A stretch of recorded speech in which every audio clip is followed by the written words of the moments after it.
姥姥，你这羊腿怎么吃啊？你不是馋烧烤了吗？姥姥烤着给你吃。这河边怎么烤啊？洗好了，姥姥告诉你。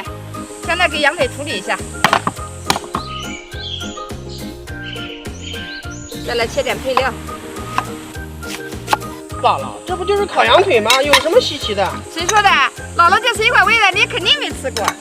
放点腌料粉，放点辣椒粉、蚝油、料酒。好了，给它腌一下，腌10分钟就可以了。给它绑一下，现在给它烤一下。这烤的好香啊！哇塞，姥姥这好香呢！香吧？大家帮姥姥点个小爱心哦。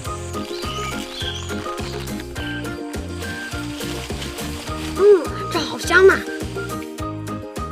姥姥，这羊腿是有内蒙那味了。这大口吃肉的感觉爽吧？